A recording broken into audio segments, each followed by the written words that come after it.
Selon une étude conduite par des scientifiques basés en Corée, au Canada et en Allemagne, l'Arctique pourrait être privé de sa banquise en été dès les années 2030, soit bien plus tôt qu'estimé jusqu'à présent, et ce, même dans un scénario de faible émission de gaz à effet de serre. On va en parler tout de suite avec vous.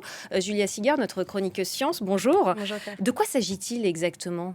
Alors, cette étude, effectivement, a été menée par des scientifiques dans différents pays. Elle a été publiée dans la revue Nature Communications et ils ont cherché en fait à faire une simulation basée sur des données observationnelles qu'ils ont récoltées entre 1979 et 2019. Et le résultat, effectivement, comme vous l'avez dit, indique que le premier mois de septembre sans glace de mer interviendra pour la première fois aussitôt que 2030, soit 10 ans avant ce que le GIEC avait prévu. Et ce, même si on change complètement finalement notre manière de vivre, donc indépendamment des émissions. Alors, de quoi parle-t-on exactement? Qu'est-ce que la glace des mers? Cette glace de mer, c'est en fait la banquise, c'est de l'eau qui s'est solidifiée et qui est sur l'océan et qui flotte. On ne parle pas donc de la calotte glaciaire ni des glaciers, mais bien de cette glace de mer.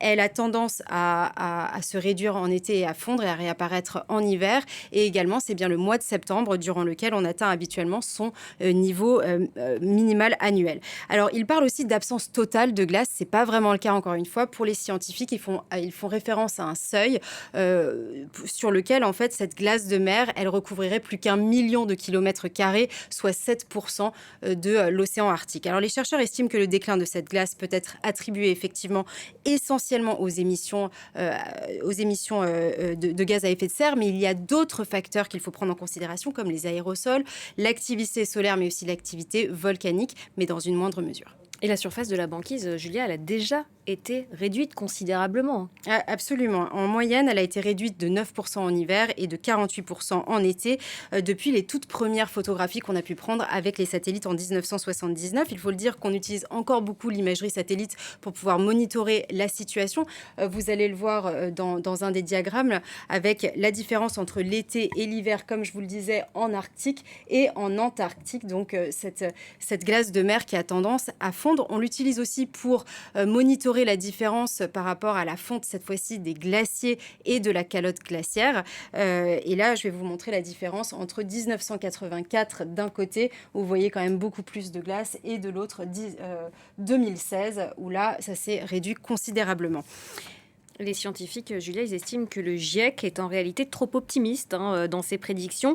Et ce n'est pas la seule étude à conclure cela aujourd'hui. C'est ça. Il y a une autre étude qui est sortie aussi mardi et qui, cette fois-ci, s'intéresse aux courants en profondeur de l'Arctique. Et ils se sont rendus compte qu'ils sont beaucoup plus chauds et beaucoup plus proches de la surface également, entrant directement en contact avec la banquise. Donc, comme la première étude, ils estiment que le GIEC est un petit peu trop optimiste dans ses prédictions.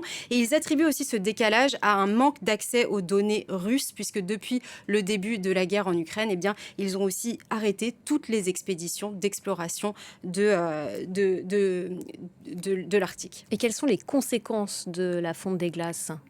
Alors, il y a plusieurs conséquences, évidemment, mais il faut d'abord comprendre que la fonte de cette glace de mer, elle n'entraîne pas, en tout cas de façon directe, l'augmentation du niveau de l'océan, comme on pourrait l'imaginer, parce que c'est déjà de la glace qui est sur l'eau.